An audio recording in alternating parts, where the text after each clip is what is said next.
nos hemos conocido ya años atrás y siempre creo que me has escuchado decir lo mismo. Yo este tipo de convocatorias, este tipo de conferencias o eventos, desde el lado educativo y hasta de comentar experiencias o ideas, siempre trato de apoyarlos en todo lo que puedo. Así que un placer estar acá con ustedes. Bueno, muchas gracias. Bueno, para ver, vamos a hacer la temática que hemos planteado, es un tipo ping-pong de preguntas y respuestas, y por ahí Sebastián nos va a comentar un poquito más puntos en donde él considere que ampliar. Creo que tiene muchas cosas lindas. Anoche estuvimos conversando un poco y salieron unos temas muy interesantes para desarrollar hoy. ¿Bien? Correcto. Pero bueno, Seba, la primera pregunta dice, para vos, ¿qué es emprender?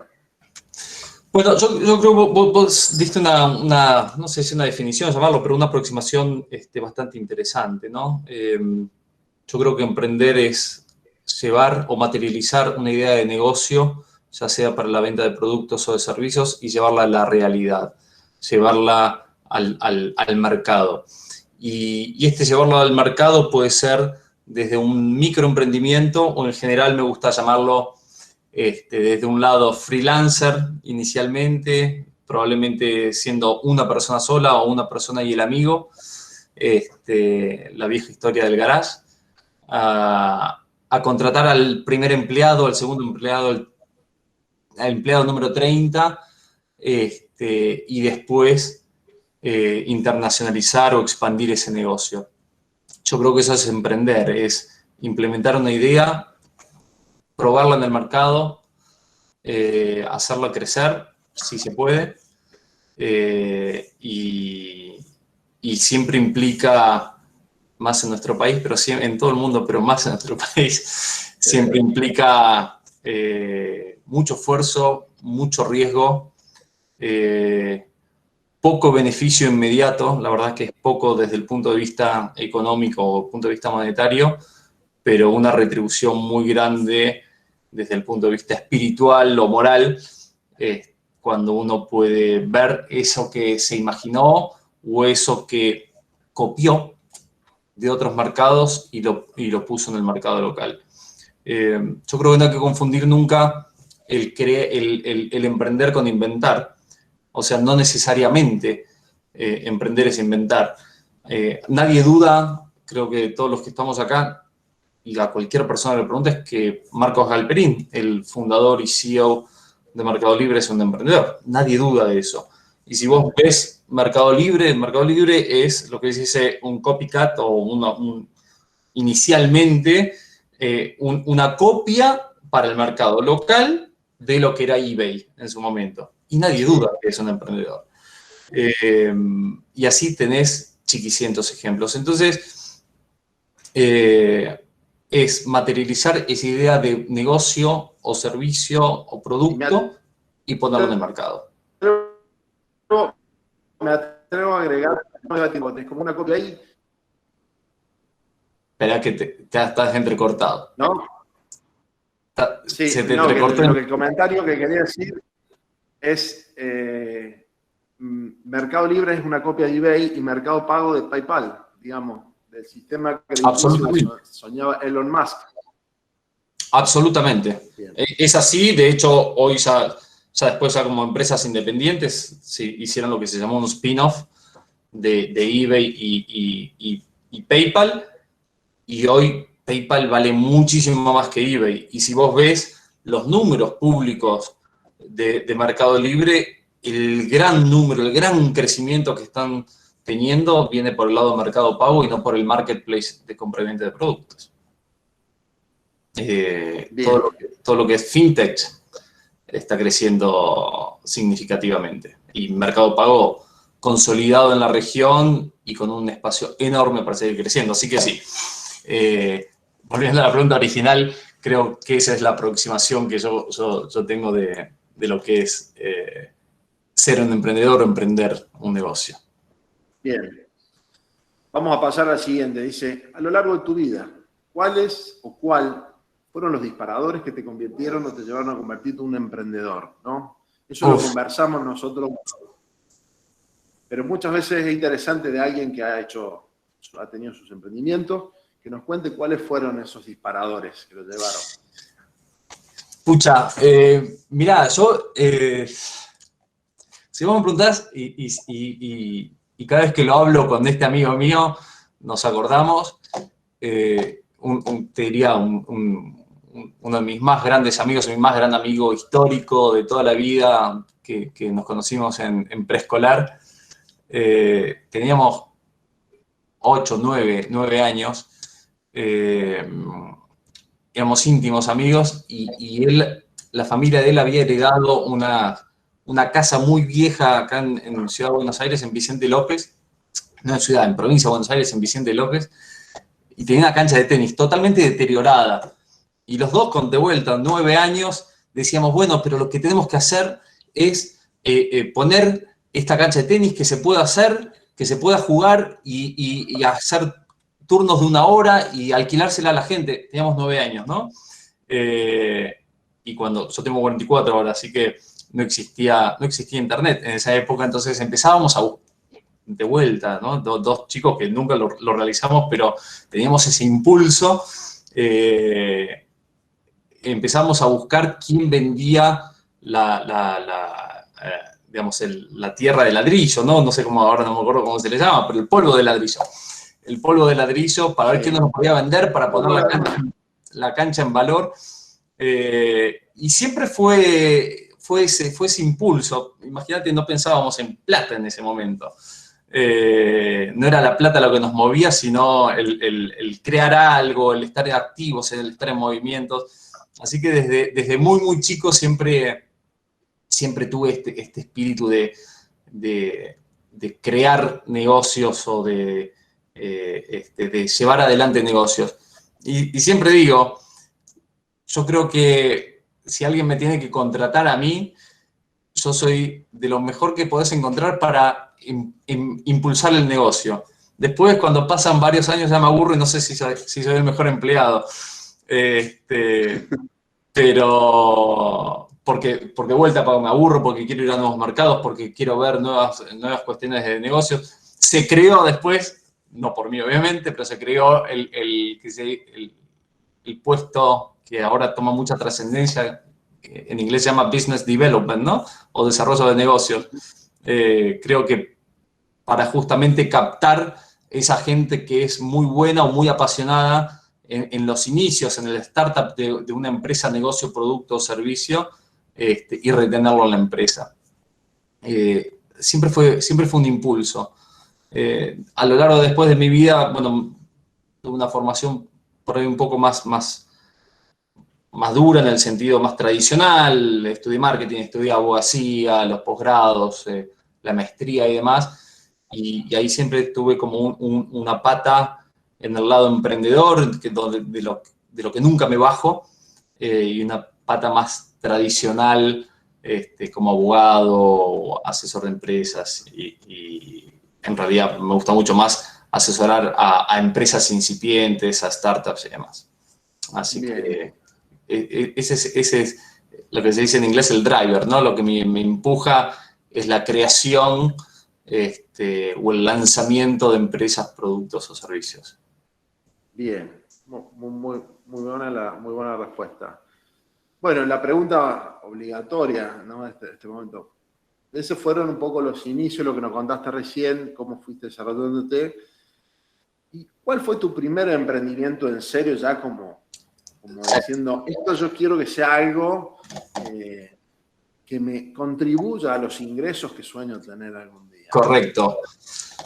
Bueno, mira, fue a mis 17 años. 17, 18. Año 1990, fines del 93, año 94. De vuelta no teníamos internet como es hoy. No teníamos esta facilidad que estamos teniendo ahora, más allá de algún problemita de internet, pero de comunicación. Creo que acá, salvo vos, Juan, que estamos más o menos en la misma edad, creo que los demás son bastante más jóvenes. Pero en ese año, a ver, voy a hacer un pasito para atrás. En la década del 80, por lo menos acá en la ciudad de Buenos Aires, donde yo vivo, y en el conurbano, cuando se vendían las casas, ponían las casas con carteles de venta y tenían un valor agregado si ponían con teléfono, ¿no? No sé cómo pasaba ahí en San Luis, pero si una casa tenía línea telefónica, ya del vamos valía 5.000, 10.000, 12.000 dólares más. Bien. Porque justamente no había líneas telefónicas y podías estar 5 años o 10 años para que te instalen una línea telefónica. Y si seguramente preguntamos acá en los oyentes, seguramente menos de la mitad debe tener una línea telefónica, porque usan su celular. Pero bueno, eso era la década del 80. Después vino la desregulación un poco del mercado, el ingreso o la privatización de la telefónica y vinieron Telecom y demás. Entonces, no había tanta gente todavía con teléfono y en ese año 93 se crean o se empiezan a alargar al mercado lo que llamaban los telecentros o locutorios. Y yo fui de vuelta a esa edad, empecé con algo de eso, con un socio, un préstamo de plata de mi madre, y me puse un pequeño local, un locutorio, telecentro, porque era de Telecom, entonces en un barrio acá cerca de mi casa actual, y empecé con eso. Empecé con 1, 2, 3, 10, empecé a crecer, después gente que quería invertir en ese tipo de negocios, bueno, yo lo asesoraba o se lo administraba, y a los 21 años no sé si llamarlo pico, pero tuve un gran evento de estrés, porque era digamos, dormir muy poco, estar todo el día yendo de un lado para el otro, manejando efectivo, pero bueno, me apasionaba hacerlo y económicamente me redituaba muchísimo. Después, ese negocio, como todos sabemos, cayó en desgracia. La propia evolución de la telefonía y de las comunicaciones hizo que ese negocio hoy ya sea prácticamente inexistente. Tuvo una etapa intermedia que fue cuando se largó Internet y la gente iba a los locutorios o telecentros a navegar por Internet desde ahí, ¿no? Y se cobraba por minuto el minuto de Internet. Así que eso fue a mis 17 años, 17, 18 años, terminando el colegio y empezando a ver qué hacía. Ese fue mi primer emprendimiento. Y de ahí no paré. Mira qué bueno.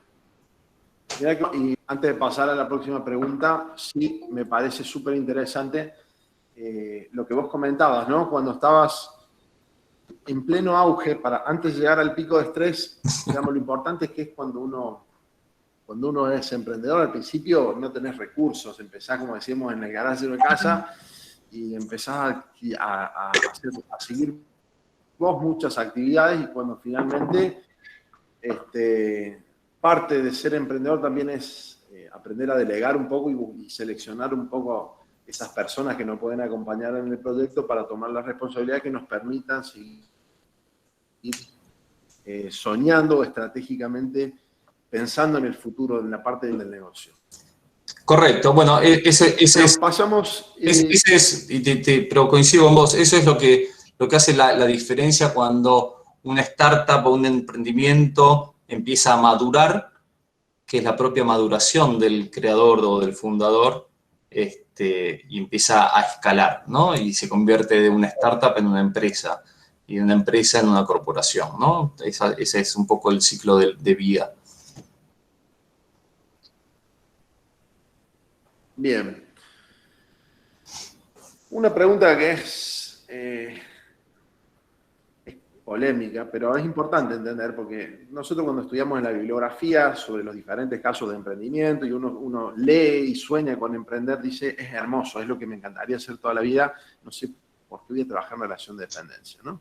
pero también me parece que es importante entender cómo son las políticas o cómo sentiste que fueron las políticas del país en los momentos en que decidiste emprender. ¿Bien? Porque es parte del contexto externo que no podemos manejar como emprendedor, sino que es una condición que tenemos al momento de desarrollar nuestra idea. ¿Cómo fue tu experiencia? Un poco lo comentaste en la introducción. Sí, pero... sí, lo comenté en la intro.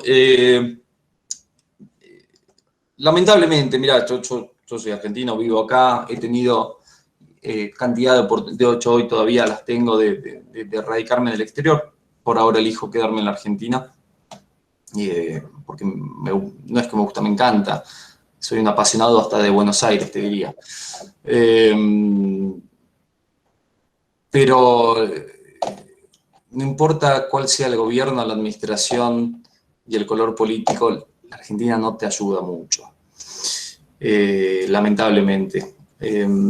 Yo creo que hay una concepción, te diría, tontamente ideológica en contra del empresariado o del emprendedor.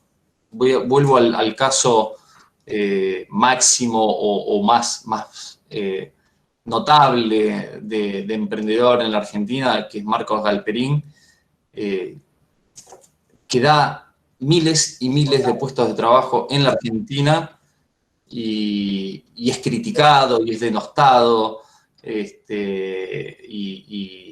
es hasta maltratado por ser exitoso, por haber tenido el mérito de hacer lo que hizo. La Argentina no ayuda. Este mismo amigo mío, que te conté recién de cuando éramos muy chicos, él se recibió de contador y de licenciado en administración. Y él en su tesis, justamente, no me acuerdo, porque fue hace muchos años, pero justamente hablaba sobre esto que vos me acabas de preguntar, el factor externo en la evolución de las empresas, ¿no? Y puso un ejemplo, no nombrándome, pero me usó como fuente del emprendimiento, del empresariado. Y justo para esa época hubo un cambio en la regulación de las telefónicas, donde, para hacerlo muy, muy breve, vos tenías un área de exclusividad, vos tenías estos telecentros y invertías y contratabas gente y tenías una inversión que la recuperabas en X meses o años, ¿sí? Y vos tenías esa proyección, realizabas esa proyección. ¿Por qué? Porque tenías un mercado, porque tenías un área de exclusividad donde no te podían abrir al lado otro locutorio, otro telecentro, ¿no? No eran privilegios, simplemente era así cuando vos invertías. O sea, eran las reglas de juego cuando vos invertías. Pero un día, y fue así, de un día para el otro hubo un cambio en la regulación, permitieron la invasión de zonas entre Telefónica y Telecom, y me empezaron a abrir locutorios o telecentros pero al lado, medianera de por medio de donde yo estaba. ¿Cuál era el valor de mi negocio? Si valía 100, por lo menos ahora valía como mucho 50, porque al lado tenía el mismo. Y no era no salir a competir. Me encanta competir, nos encanta competir. Claro. Pero me cambió la regla de juego de la noche a la mañana. Entonces, eso fue complicado, eso es complicado, el cambio de las reglas de juego de acuerdo al momento, a la circunstancia y las ganas del político de turno. Eso es algo que no acompaña.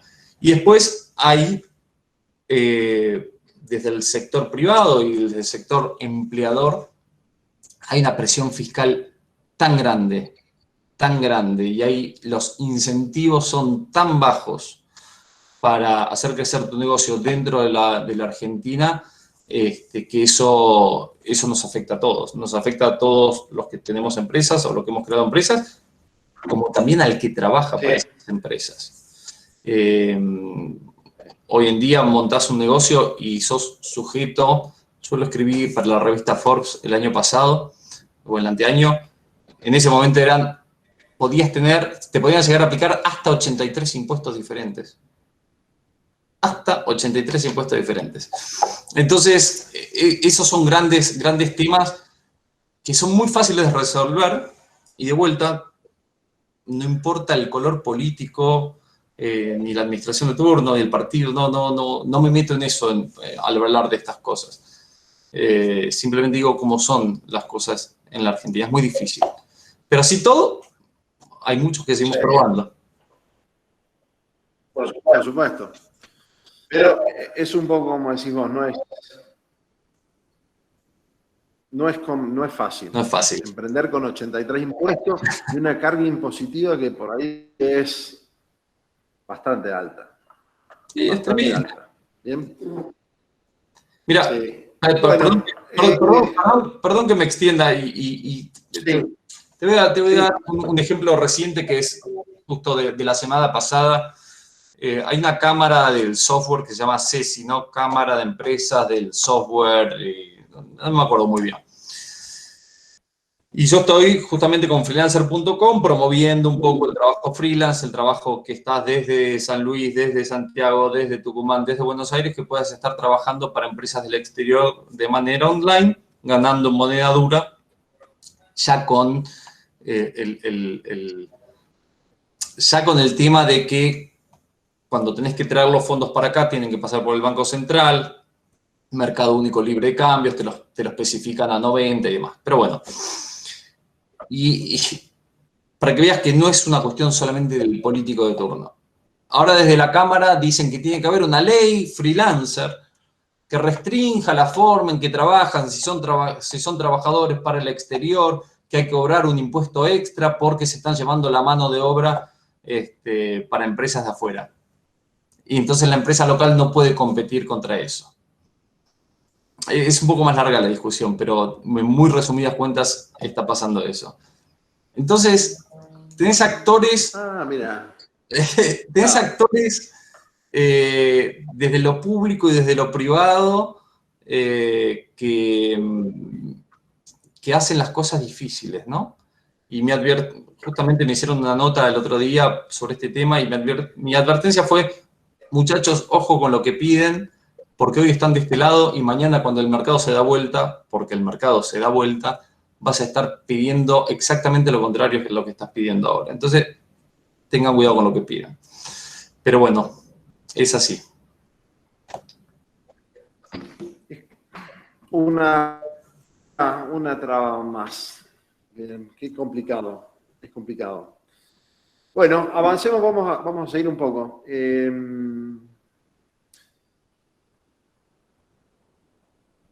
Me gustaría que me comentes, una de las cosas que charlamos anoche es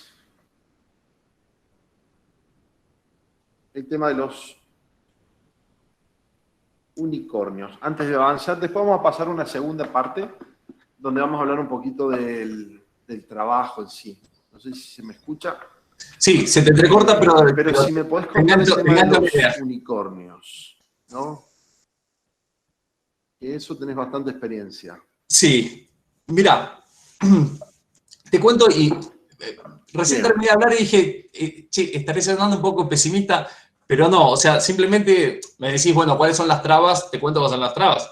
Del otro lado tenés, para que no suene pesimista, tenés una calidad y un talento humano y un talento profesional en la Argentina de la hostia, como dicen, súper aprovechable y con una,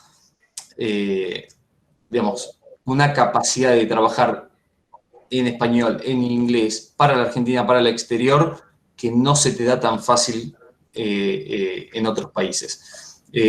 Por eso, y te lo enlazo con el tema de los unicornios, por eso si vos mirás los más grandes emprendimientos o startups de Latinoamérica, si bien ahora hay varios nuevos como Rappi, por ejemplo, que nació en Colombia y demás, pero hasta hace muy poco los grandes emprendimientos, los grandes startups salían de la Argentina, y vuelvo a decir, Mercado Libre, o te puedo decir Globant, o vamos al inicio de Internet, Internet 1.0, hubo una empresa que se llamó Patagon.com que se vendió en 700 millones de dólares. Nacieron de la Argentina.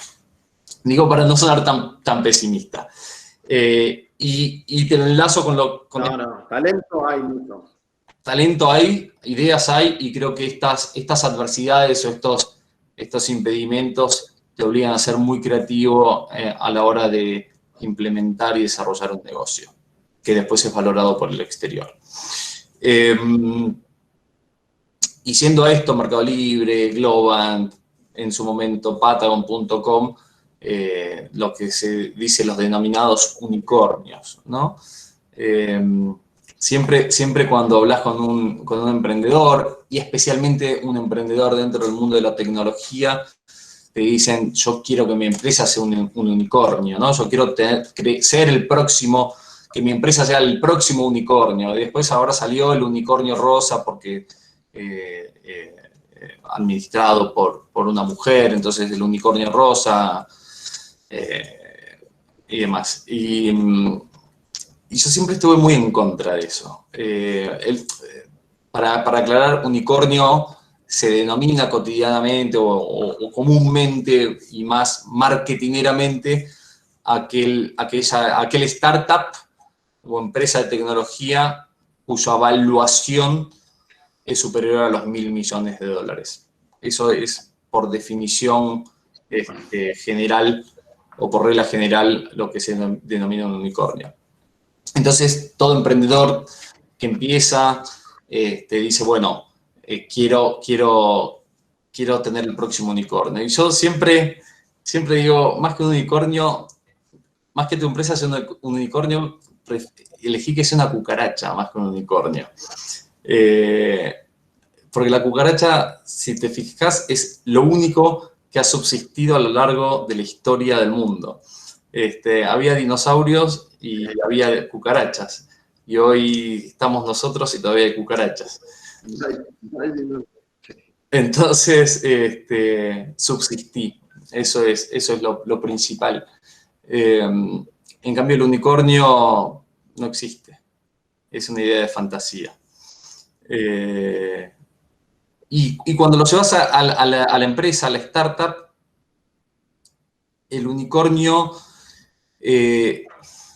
a ver, hay valores de empresa donde te lo da el mercado. Y el mercado te lo da cuando salís a la bolsa y decís, bueno, el mercado te está validando el precio de la acción, ese precio por cada acción multiplicado por la cantidad de acciones te da la evaluación de la empresa, y estamos hablando de 1.000, 2.000, 5.000 millones de dólares, y está validado. El mercado está pagando eso. Pero cuando una empresa es cerrada, cuando una empresa todavía no salió a la bolsa, ahí la evaluación es muy difícil. ¿Cómo haces para decir, bueno, mi empresa vale 100, 200, 500 o 1.000 millones? Y cuando decís que vale 1.000 millones, realmente, si te das vuelta y decís, bueno, hoy no quiero tener más la empresa, ¿alguien va y te paga los 1.000 millones? La respuesta es que no.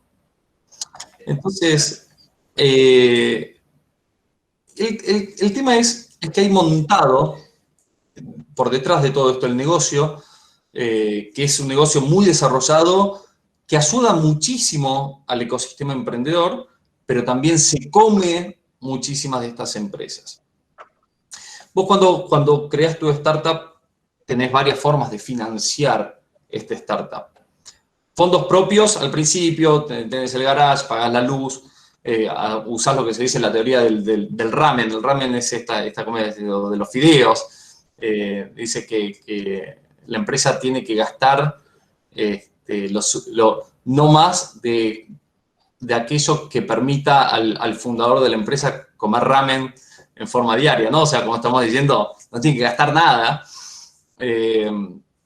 Después está todo este sistema de ir a las rondas de inversión, ir buscando capital. Se dice primero friends and family, ¿no? Amigos y familia, que son aquellos que creen en vos, que no entienden nada del negocio, pero dicen, bueno, te ayudo, como lo fue en su momento mi madre, que me dio un préstamo, no me lo regaló, pero fue un préstamo para que yo empiece con mi locutorio.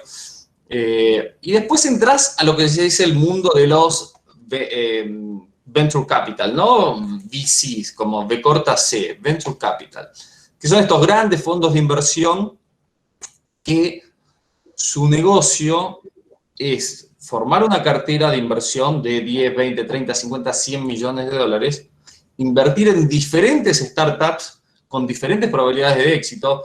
Todos saben acá que una startup, digamos, el 85% fracasa, más o menos el 85% fracasa dentro del primer año.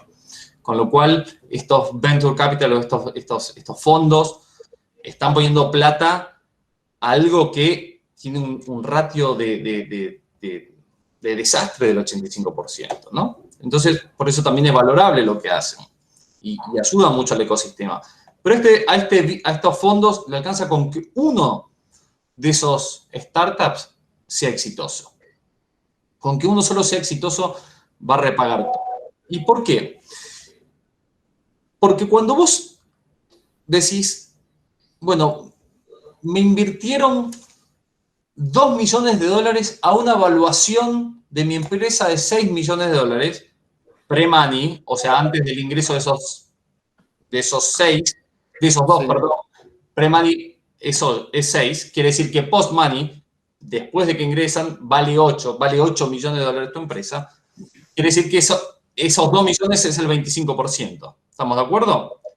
Y acá viene la trampa, que el que no me siga con esto, porque esto es importante que se entienda y no te lo dicen todos. El que no me siga me frena y vuelvo un paso atrás. Vos tenés una empresa que decís, vale 6 millones de dólares de evaluación. Y quiero recibir a alguien que me ponga, a un fondo que me ponga 2 millones de dólares. Quiere decir que después de que te pone los 2, vale 8, 6 más 2. Esos 2 representan el 25% de 8. Entonces, en tu cabeza decís, tengo una empresa que vale 8 y tengo el 75%, porque el otro 25% lo tiene el fondo. ¿Todos me siguen? Aunque sea con la cabeza. Bien. Sí, sí. Y ahora viene la trampa. La trampa, viene lo que no sabes, lo que no te cuentan. Vos estás por recibir esos 2 millones de dólares, empezaste en un garage. Y te mandan el contrato, que el contrato nunca lo entendiste, llamás a tu abogado, a tu amigo, y qué sé yo, y no lo va a entender. Tenés que ir a un abogado especializado que entienda de este tipo de contratos. Y no vas a ir porque vas a decir, no, a ver si todavía se enojan y no me ponen la plata. Y les voy a mostrar, si me permitís, armé tres slides para que me sigan. Está esta parte en inglés porque es lo clásico que te va a pedir un fondo de inversión. Decime, Juan, si lo puedes ver. ¿Se ve? ¿Sí? Ok. Entonces, a vos te mandan toda una serie de términos y condiciones para realizar esa inversión de 2 millones de dólares y te hacen una trampita. Te dicen que ellos van a tener acciones preferidas y que cuando hay un evento de liquidez, por eso se llama liquidation preference, cuando hay un evento de liquidez, ellos van a cobrar primero 2,5 veces de lo que invirtieron. Y sobre lo que resta, van a ir a prorrata del resto. Se los pongo en un ejemplo. Recién decía, levantás 2 millones de dólares en una evaluación de 6 millones pre-money. Pre-money es antes de que entren esos 2 millones.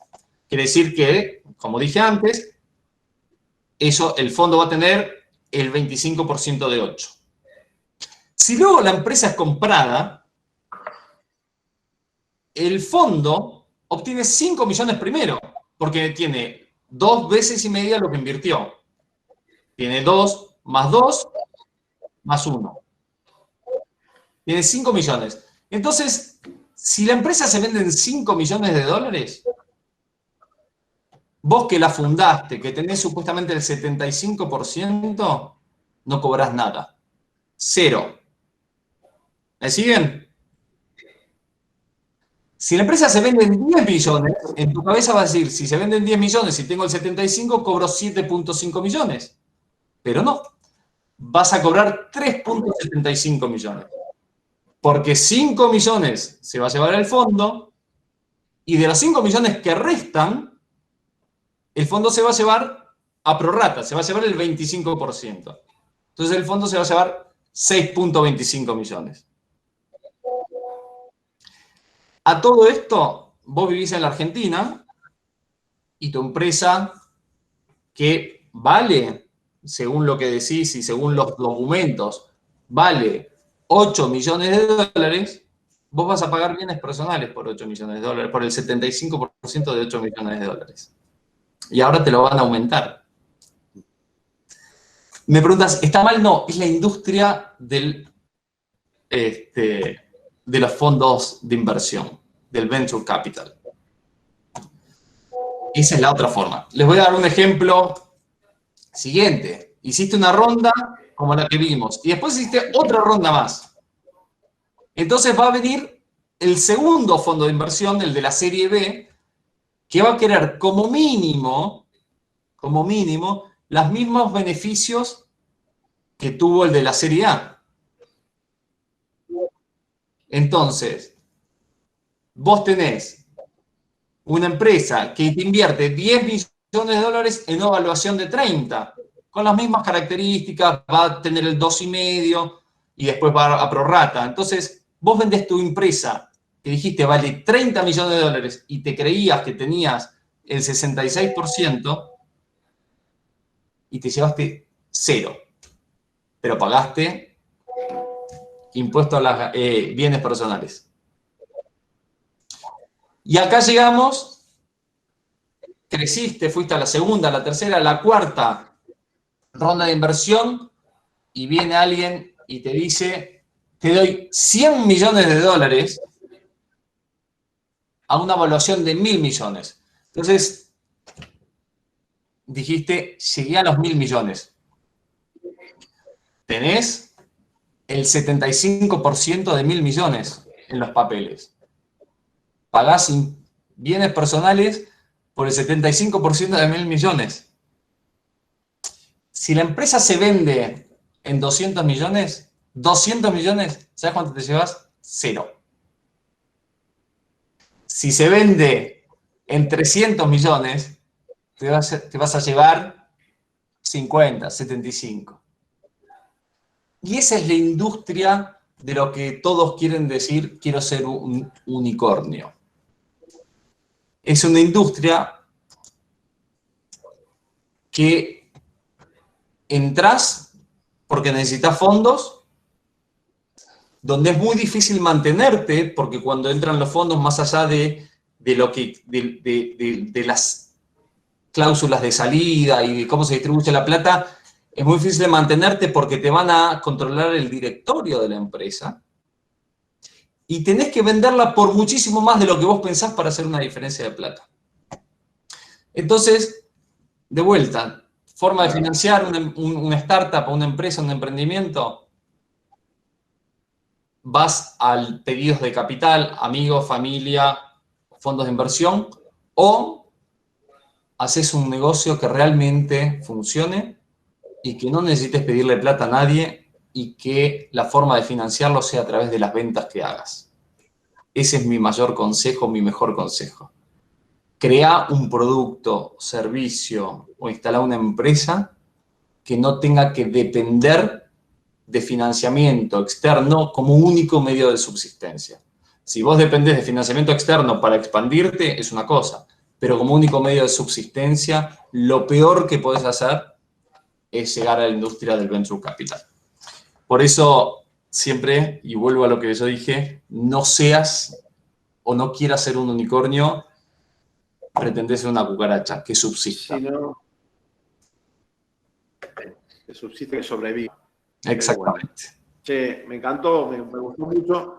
Una explicación porque nosotros hablamos, pero no vemos esta parte finita donde entendemos cómo funciona el tema de la inversión y cómo verdaderamente es lo que a uno le queda entre las ganancias. Es tremendo, Bien. es tremendo. Mirá, el otro día, Tremendo. hace un tiempo, una persona emitió o sacó o dijo, aumentó su capital de una empresa en los Estados Unidos y dijo, mi empresa vale ahora $1.000 millones. Porque quería que valga 1.000 y soy el nuevo unicornio y demás. ¿Cuántas acciones tenía esa empresa?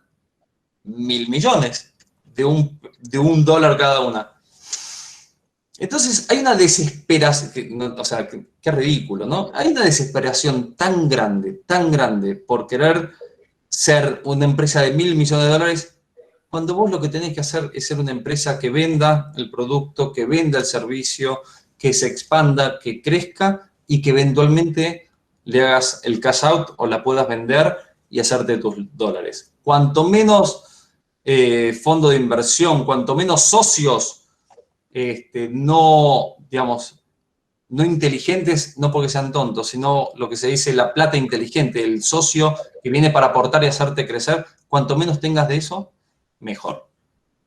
Haz el camino solo, con tus socios, con tus fundadores, recibí accionistas o lo que se dice plata inteligente, smart money, y trata de mantenerte dentro de ese carril y no llegar, no querer pretender ser un unicornio. Fue un poco lo que los consejos que vos estás dando ahora es un poco lo que hizo Elon Musk con Tesla y con SpaceX. Digamos, él evitó todo lo posible de pedir plata, digamos, en unos de los venture capital. Es más, cuando leía, lo tenía su amigo Larry Page como una opción para hacer un negocio, digamos, era un préstamo de amigos, con algunas condiciones, me imagino, un poquito más beneficiosas, que perder los capitales de los inversores estos, que en realidad promocionan los unicornios porque el negocio es el de ellos, no el del unicornio. El unicornio es como, digamos, la portada del negocio. Así es. Totalmente. No sé si se me escuchó, pero bueno. Sí, se escuchó, perfecto. Bueno, mejor. La internet está andando mal. Bueno. Entonces, para ir cerrando el tema de los emprendimientos, y sí quiero tocar un poquito porque me interesa muchísimo lo que vos estás haciendo ahora en freelancer.com, más por lo que nos pasó en el año de encierro que tuvimos. Me gustaría cerrar con esta pregunta ya para el tema de emprendimiento y ya pasar a la parte laboral y el futuro del trabajo.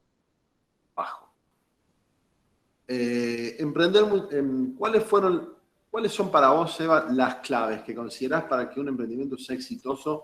5 tips o 6 tips que me digas. Pucha. A ver, primero es, digamos, el equipo.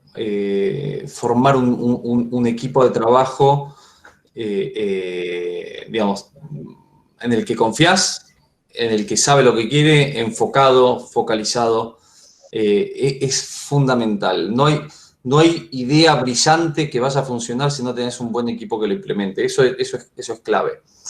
Y de vuelta, cuando vas a pedir dinero para hacerlo crecer o porque te querés financiar por los fondos de inversión y demás, no van a apostar tanto por la idea, sino por el equipo que está detrás de esa idea. Así que eso te diría, es uno de los puntos claves. Otro tema es, digamos, no sé si voy a llegar a 5 o 6 así en el aire, pero... No, pero otro tema es... no es lo mismo, digamos, pero es la implementación.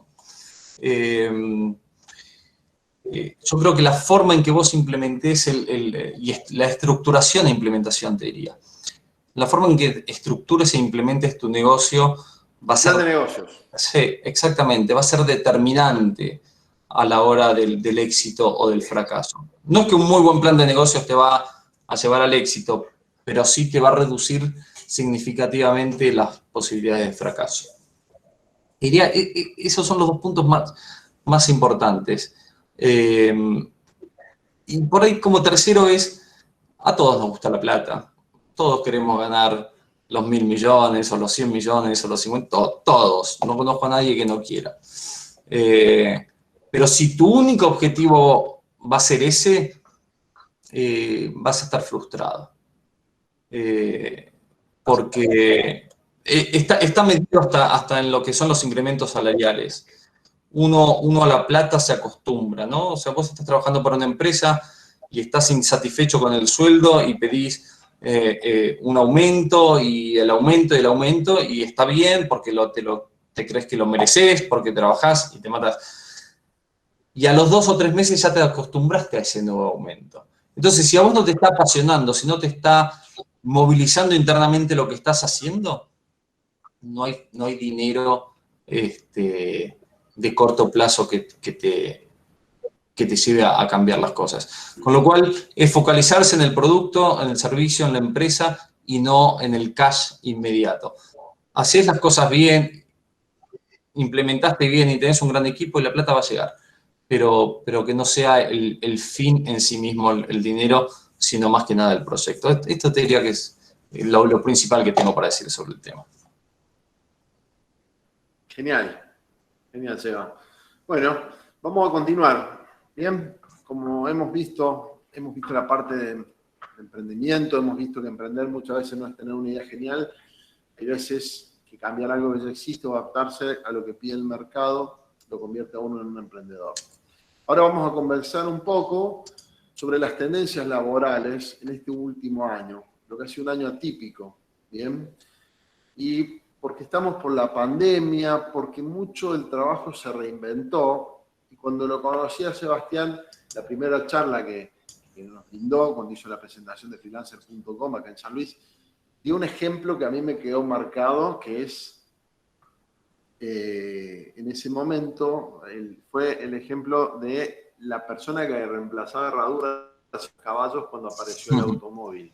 Claro. Es decir, hay un trabajo que a mí me sorprendió mucho, porque es cierto, nunca nos habíamos puesto con la empatía de ponernos en lugar del otro, nos pusimos en la empatía de esa persona que perdía ese puesto de trabajo para el cual había sido formado, que era poner herraduras en los caballos, porque era reemplazado por un automóvil. Bien. Hoy está pasando algo similar, y yo creo que la pandemia aceleró mucho este proceso, porque también en el libro Sálvese quien pueda, de Andrés Oppenheimer, básicamente dice que todo lo que podemos representar como un proceso puede ser automatizable. ¿Bien? Y bueno, y conversar. Con esta breve introducción, me gustaría que brevemente nos cuentes qué es freelancer.com para la gente que está acá, y después vamos a pasar a la pregunta que sería cómo evolucionar el mercado laboral en lo que era el 2018, que fue ese año cuando tuvimos nuestro primer encuentro, versus lo que fue el 2020. ¿Bien? Y home working. Perfecto. Sí, mira. Sí, freelancer.com es un mercado online que conecta oferta y demanda de servicios profesionales. Vos de un lado sos una empresa, un emprendedor, una persona física que necesita un trabajo puntual y determinado, lo publicás en freelancer.com, y del otro lado vas a tener millones de personas con ese conocimiento, con esa habilidad, dispuestas a trabajar sobre ese proyecto y hacerlo en forma rápida, de muy buena calidad, a un precio muy competitivo, y todo de manera online. Entonces, un ejemplo muy fácil que se entienda es, vos estás en cualquier lugar del mundo, necesitas un diseño de un logo, una tarjeta personal,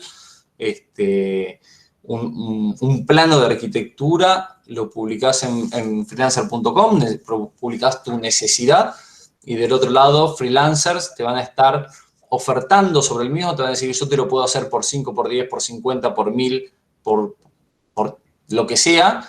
El precio lo pone el trabajador freelancer, vos se lo das a una persona basado en general en la reputación, en el precio, en el tiempo en que tarda, en que estipula entregártelo, y todo esto sucede a través de nuestra plataforma y de manera online, incluyendo el pago y la entrega del producto o servicio final, ¿no?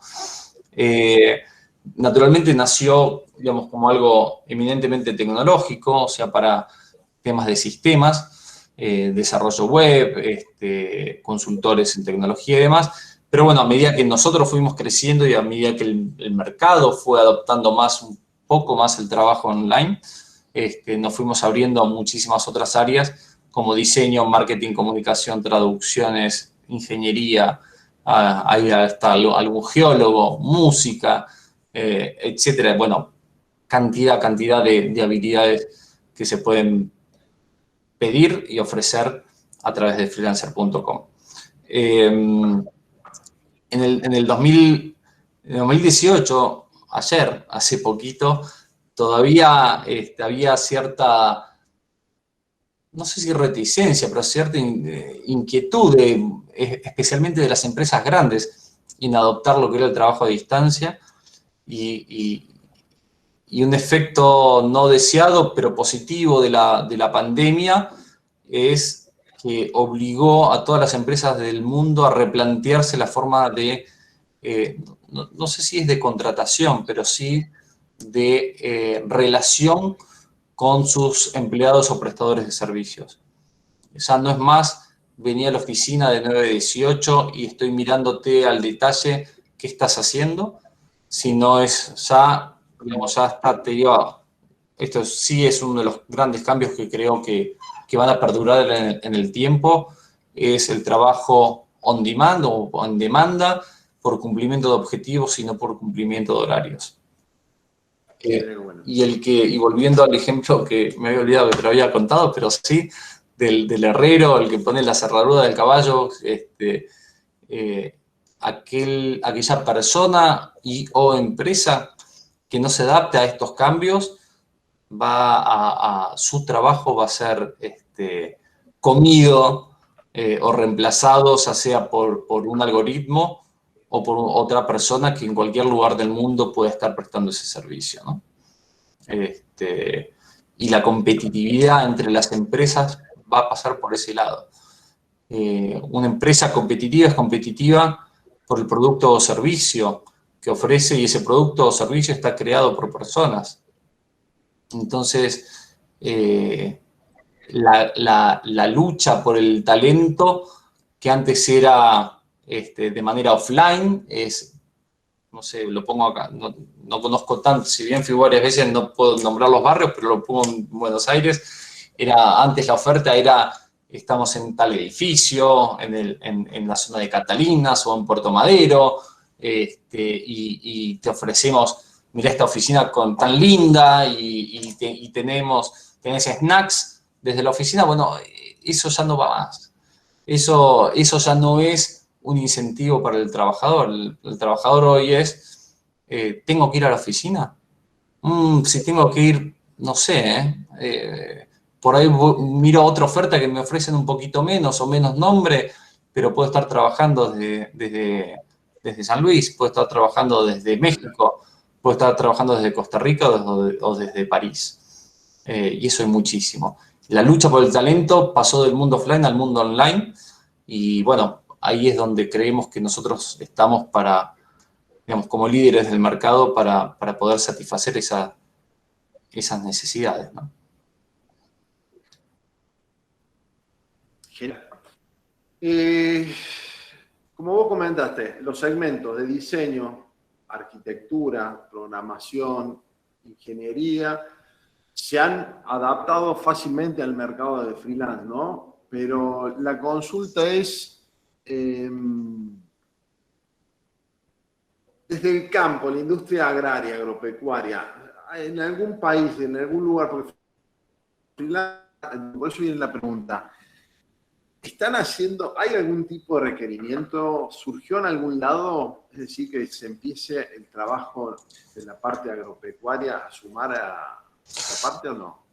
A ver, no sé si desde lo que es, no sé si lo que es el propiamente nuestro sitio, pero sí digamos, lo que decís, el agrotech, Sí. es algo que está creciendo muchísimo, y así como hace un rato te dije que el fintech, que son las finanzas y Finanzas. tecnología, a lo que es agro y tecnología es algo que está creciendo a pasos agigantados. Hay varios startups a nivel global que no paran de crecer y que, de vuelta hablando de evaluaciones, podrían llegar a valer miles de millones, donde a través de algoritmos y de segmentación de las tierras y las estadísticas, te dicen, bueno, acá planta tal cosa en tal fecha porque, no sé, el tema del agua, las precipitaciones históricamente y por lo que, ¿viste? Hay una tecnología atrás que hasta para mí me resulta, no sé si es incomprensible, pero sí de un nivel de sofisticación tan grande que no queda otra que mejorar y que adaptarse. Nosotros tenemos anécdotas, pero, digamos, comparado con esto, son graciosas. Había una empresa, una persona en Inglaterra que necesitaba para un laboratorio hacer unos análisis semillas de determinadas regiones de Nigeria. Creo que era Nigeria. Entonces, a través de nuestro sitio, contrató a una persona para que vaya a estas regiones de Nigeria. Eran muestras de semillas, ¿no? Y le saque fotos, las vea, se las mande. Digo, comparado con un agrotech, lo nuestro es más simpático. Más simpático en el sentido, no tiene relevancia. Pero sí, lo que sí veo es que definitivamente el campo se vuelca y se tiene que volcar masivamente a la tecnología y al uso intensivo de la tecnología, porque de vuelta va a quedar como el herrero. Va a quedar atrasado, ¿no? Y está el concepto de muta, migra o muere. Cambiá, o sea, modificate, asornate, si no cambiate de negocio o vas a quedar afuera del negocio.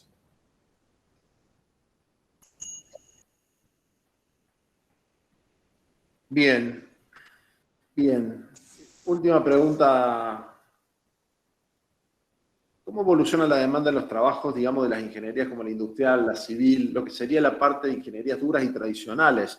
No la de programación, no la que trabaja por ahí en el estudio, en el desarrollo de algoritmos y programación, sino, por ejemplo, no sé, cálculo, ingenieros civiles, diseño de procesos de ingenieros industriales, diseño de circuitos para electrónicas. ¿Se ha crecido mucho en este último tiempo la demanda? Mira, muchísimo. No tengo ahora datos duros para pasarte, pero sí muchísimo. Y te doy un ejemplo.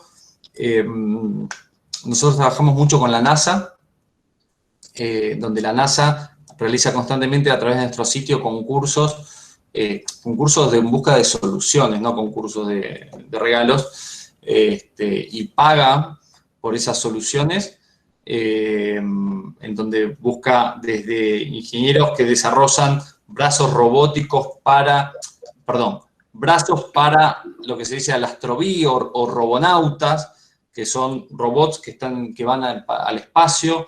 Entonces, y esto lo buscan en la NASA. Creo que mira, justo hoy salió una nota de esto, lo voy a pegar acá en el chat. Está en inglés porque, bueno, viste, un poco el título de la nota es no necesitas ser un rocket scientist para trabajar por la NASA, ¿no? Sino que a través de freelancer.com lo podés hacer. Hay otras empresas muy grandes, IBM, Arrow Electronics, que buscan constantemente y contratan constantemente personas a través de nuestro sitio. Y es como venimos diciendo, ¿no? Lo que primero empezó para algo netamente tecnológico, de ingenieros en sistemas, se va expandiendo a otras áreas que van desde la ingeniería civil, geología, aeronáutica y lo que se te ocurra, pero cada día más cuestiones más sofisticadas. Bien. Es un futuro muy interesante, ¿no? Yo creo que es algo que empezó con, o sea, pienso y no, con lo que me has venido comentando, no puedo evitar con Amazon, cuando nació Amazon, nació como una librería, ¿no? Correcto. Y Amazon es un imperio. Bueno, ustedes pensaban generar una oferta puntual tecnológica y de pronto están creciendo muchísimo. A lo que se te ocurra, sí. Hasta la oferta con, sí, perdón. La oferta con la demanda. Así es. Excelente. Bien, para ir distendiendo un poco, no sé si querés comentarnos algo más de freelancer. Yo creo que... No, es simplemente... creo que es un sitio interesante para probar, que no, digamos, no me gusta hacer un discurso de venta porque no es la idea, pero es algo interesante para probar, para ver, chusmearlo un poco. Creo que si no es freelancer, pero sí el futuro del trabajo pasa o va a pasar en forma importante o cada vez mayor por el trabajo online. Así que mejor que ir adaptándose o viendo qué hay ahí afuera lo antes posible. Eso de mi lado nada más. Bien, ya para ir terminando esta hermosa entrevista, lamentablemente hemos renegado con la estabilidad de la red. Pero, ¿cuál es la principal lección a hoy, en mayo del 2021, que te puede haber dejado la pandemia? Pucha, mirá, lo saco de lo laboral. A mí, por suerte, en el tema laboral yo no paré de trabajar, pero yo creo que la principal lección, y de vuelta lo llevo al plano muy, muy personal, es la valoración de las relaciones personales. Creo que todos hemos perdido, hemos resentido nuestras relaciones personales y creo que sería bueno o una buena lección es darles el valor que realmente merecen y que a veces no se los damos, ¿no? Con nuestros amigos, con nuestras familias, con nuestros pares, con nuestros compañeros de trabajo o de negocio. Creo que hay que revalorizar un poco eso que a veces lo dábamos por hecho y una cachetada de realidad nos demuestra que no. Lo saco de lo profesional y lo llevo a lo personal. Bien, bien, bien. Tiempo libre. Tiempo libre que no estemos encerrados. O tiempo libre que estemos mucho encerrados. deporte. Voy a hacer dos preguntas. Mucho deporte. Mucho deporte. Mucho deporte. Soy súper deportista, sí. Me gusta mucho el deporte. Y es como un cable a tierra. Sí. He viajado mucho por trabajo, creo que por eso no digo viajes. Si no hubiese viajado tanto diría viajes, pero sí, muchísimo deporte. Me gusta mucho. Bien, excelente, Seba. Bueno, algo que no hayamos conversado y tengas ganas, ya para ir cerrando, de contarnos, que creas importante. No, yo creo que hemos hablado bastante, con ganas de volver algún día pronto a San Luis a hacer una charla por ahí más presencial. Las veces que estuve, te lo he dicho personalmente, y de vuelta, no me meto en cuestiones políticas, pero yo creo que hay un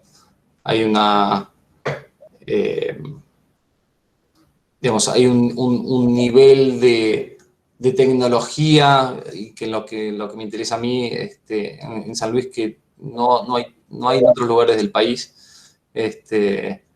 Por eso siempre que voy a San Luis voy, miro, pregunto, chusmeo porque no deja de impresionarme. Pero no, creo que hemos abarcado bastantes cosas, así que de mi lado más que agradecido por la oportunidad de dejarme charlar con ustedes.